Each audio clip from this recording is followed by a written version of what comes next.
presentation of Fox Sports. Rockingham, North Carolina is the place to be today. The best drivers in the world competing side by side, wheel to wheel at incredible speeds as Fox Sports welcomes you to our second season of NASCAR. The crowd, the cars, the drivers, all gathering here at The Rock as we get set to drop the green flag, and our crew is on the case, starting with Steve Burns. Chris, I've met fans from Connecticut and Indiana, but this is a crowd that is a decidedly Tar Heel flavor. Stock car racing was born in the Carolinas, wasn't it? 38 of the 43 teams in this race are headquartered 90 minutes from here. It's a home game for everybody. This old racetrack is rough as #1 sandpaper. It tears at the tires, causing the drivers and crew chiefs to have to develop special strategy. That makes it really a lot more fun for race fans like me and you. For the second year in a row, title contender Tony Stewart has to dig his title dreams out of a huge hole after losing an engine at Daytona. He'll start that lofty climb back into the title hunt here at The Rock, a racetrack where he's never won, but a racetrack where he's never finished worse than 12th. Why would Ward Burton wear the same underwear for 4 straight days? More importantly, why is he telling us? Well, he's still riding that Daytona high. Today, it is back to reality for the 500 winner as he makes his way into Rockingham. We have an interview with him coming up next on the one and only NASCAR on Fox. Today, Winston Cup Racing returns to Fox Sports. And throughout history, there have been many famous returns. General MacArthur returned to the Philippines. Batman returned, as did Jason. And Michael Myers, over and over again. Porky's and Police Academy had multiple returns. But in the history of classical comebacks, the return of Winston Cup Racing to Fox ranks among the all-time greats. They're back. Those TV racing people.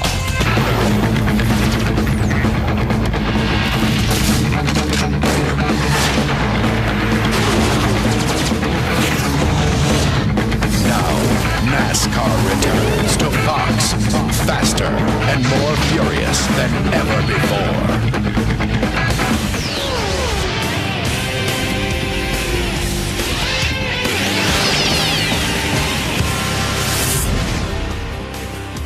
Welcome to the Singular Pre-Race Show, brought to you by Singular, the wireless company that supports self-expression nationwide. More than 75,000 fans pouring into the North Carolina Speedway, known as The Rock, anxious to see their favorite driver race around this homespun grassroots track and located in the Sandhills of North Carolina, about 90 miles east of Charlotte. And making our way to the races, as we always do, from the Hollywood Hotel. We have reopened and are ready for business as we join you. I found a new place well. Trackside. Down at the end of Pit Road, it's Hollywood Hotel. Jeff, We're back, baby. We're back, baby. We're at part of the act. The gang is all here at DW. Just like he jumped the start, just like that. We're already. Oh man, I can't. All right, got to go. Taking too Thanks long, for being man. with I us. want to get over here. I got to go. The green flag is dropping. Come on. He's so excited as NASCAR. We begin. This is your one-stop shop for racing all the way up until July, and we're anxious to go. So anxious that, and you know, it's already been a wild ride so far, but a dramatic change from Daytona to come here to Rockingham. Oh, this place. The macadam is worn out. What's that? Say that again. I knew y'all didn't know. What did he do? Macadam. It's asphalt. The asphalt's worn out. Okay. Now that sounds like a problem. What are we going to do about it? Well, it makes for great racing, and that's what I like about this joint. When you're in Daytona, you just ride along in the rocket. You know, you got really no control over your destiny other than just steering through the messes. Here, the drivers are excited. They're glad to be here because they are controlling their destiny. Right. You can be the man today. Right, but as a crew chief, you've already lost control of your driver. I'm telling you right now, that's the hardest thing about this place right now. You've got to get them settled down and get them to where they can do their jobs. You've got to take care of your tires. got to take care of your cars. All right. Well, you got to have a good pit crew too. All right. Well, you saw Dick Berggren sitting on the track. On the macadam. Right. He was sitting on the macadam. The good news is that Ricky Craven is on the pole and is tied Ford. The bad news is the pole sitter here has won only one of the last 18 races at Rockingham. He will try and change that in today's Subway 400. Jeff Gordon, who usually does well here, not happy this weekend, starting 33rd and a little bit frustrated so far. As you see in the background, a cool, crisp, sunny day, ideal conditions for racing, and it's been a surreal start to the NASCAR season already. Kind of what kind of start? Yeah, surreal. Oh, surreal. It means it's it's kind of unbelievable. It reminded us of that old Rod Serling show. He makes it up. Remember? The signpost up ahead. Your next stop, not Daytona, it's the Sterling Zone. Picture, if you will, a driver, a race, a red flag, a foiled fender, entering a dimension like no other, an uncanny resemblance to the Twilight Zone. All right, stop the booing. All right, hey, where do you get this? Sterling Marlin. Did you write that? No, I follow the rules here. We're in the Hollywood Zone. What was Sterling? It's been the talk of the week. What was Sterling Marlin thinking at Daytona? Time out. All right. Now listen, the guy's pretty smart.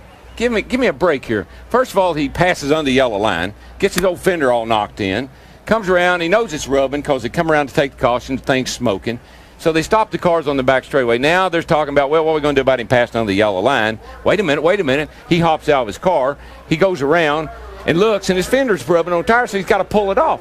I mean, it's a calculated risk. Isn't it against the rules, though? No, it's a gray area. It's a work in the system. It's kind of a gray area. What if they didn't see him? Right. No, but everybody was watching. How much money? What if he said, I didn't do anything? How much money was on the line right there? A lot of money. A lot of money. If I'd have called him and told him that, he would have crawled out the other side to get to that fender. So it was a bright move.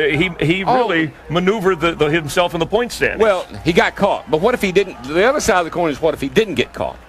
I mean, if he'd have got the fender pulled out and they said, okay, don't touch that anymore, get back in your car, he comes around and he doesn't have to pit, he wins the race. It's a part of what makes racing so much fun, and the benefit from that Sterling Marlin moment helped clear the path for Ward Burton to win the Daytona 500. Burton will start 18th today here at The Rock, one spot better than he started last week, and there he is celebrating Daytona. He won his first ever Winston Cup race here at The Rock, and he's standing by with our Steve Burns. Steve?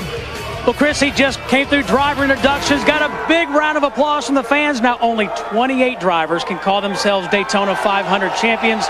Champ, has it sunk in yet? It was a great week for us. Team worked real hard. It was super, but we got a race to do good here at Rockingham today, so we're focused on getting that car up front today. Ward, you went to New York City. You did live television. Tell us about some of the highlights. Probably the most emotional highlight was going to Ground Zero. That was pretty devastating to see that. Going home, seeing all the support I got at home, that's probably the most special of all. Still emotional, isn't it? It is. Thanks. Good luck today. All right, thank you very much. Tony Stewart will try and make up a lot of ground today after exiting Daytona a little bit early. And Dale Earnhardt Jr., he'll start 29th today after finishing 29th at Daytona. Little E, and not just battling 42 other drivers. He's been battling the flu all week, and we hope that he can get well and get well soon. Earnhardt Jr. hoping to get well because he could be turning things around, just like Tony Stewart hopes to be the first driver since Cale Yarborough in '76 to finish last at the Daytona, but still go on to win the Winston Cup Points Championship. Yeah, he goes back a little bit of an attitude guy. I've won more races than he has.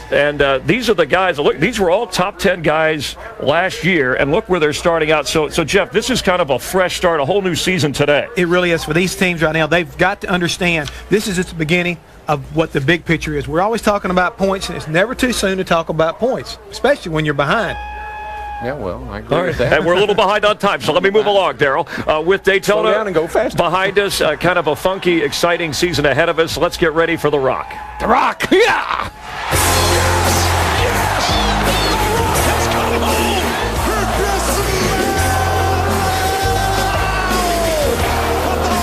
A few laps.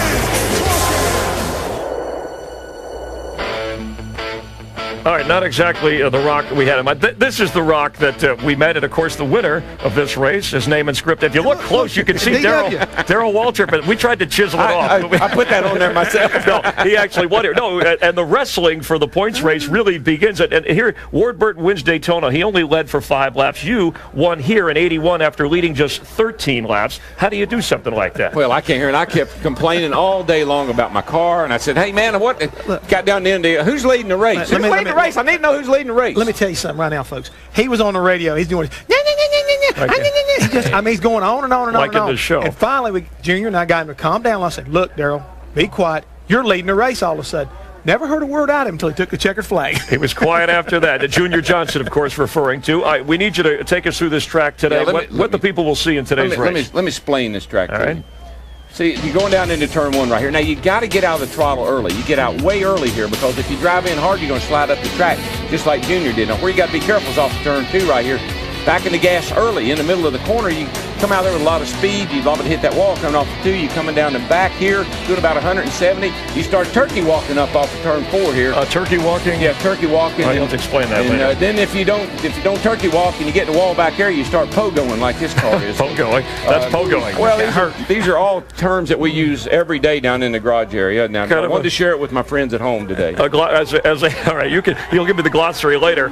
Jeff, as a crew chief, what do you tell your driver coming into a race like this, especially coming off Daytona? Well, let me tell you something right now, Chris. I'm not going out here on a limb by myself. I got a buddy up there in the booth, and Larry McReynolds. And Larry, I don't know about you, but I always try to tell my driver, look, those tires are your best friend. Take care of them. You better believe it, Jeff. I mean, this place, it don't wear the tires out. It just loses grip. And trust me, with that sun up there, they practiced yesterday in cloudy conditions. A lot of head scratching going on this morning. What do? We know the cars are even going to slide more, so it was more on that driver's shoulder to take care of those tires at the beginning of a run. Yeah, I can hear Frankie Stoddard right now. He'll be talking to Jeff Burton saying, Jeff, float her down in the corner, baby. Back off. Float her down in that corner. Take care of those tires. It's such a key here. And, this race is known for long green runs, so we know they're going to have to be out there. They can go about 90 laps on fuel. Drivers will be screaming for tires about 30 laps. All right, time now for our singular wireless You Make the Call. Each week, our guys will try and pick the winner. We're going to keep tabs using the same system they do for Winston Cup points, unless we decide to change. Darrell, you go first. Well, I'm going to pick Bobby Labonte, but don't tell him because last year he said, quit picking me because every time you pick me, I blow up. Hey, so I'm not going to tell you. All right, Bobby Labonte for Darrell. Right group of guys, just wrong car. Tony Stewart's going to be the man. He's going to outrun Bobby Labonte. He's going to win the race today, get himself back up in the points. Joe Gibbs will be happy about all this. Exactly. I'm going to go with a driver. I didn't pick a lot last year, but he has 5 wins here. He tested here. He's been fast ever since he unloaded. I'm going to go with Rusty Wallace. All right, gentlemen, we'll keep an eye on this throughout, and each week you'll be able to see who the experts like. We have a lot more to come here from Rockingham and the Hollywood Hotels. We get closer to the race. We are just, 19 minutes away from waving the green flag. Any time for him to leave?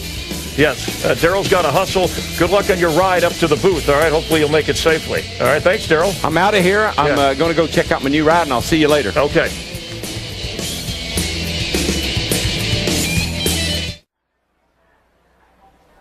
Welcome back to the Singular Pre-Race Show.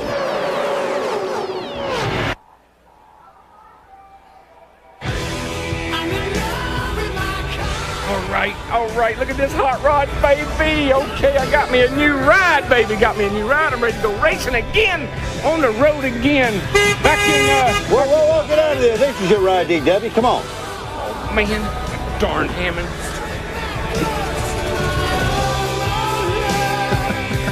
What do you think, Jeff? I'm telling you right now, you can't teach that boy anything. It's a darn good thing I unhooked the battery. Yes, right.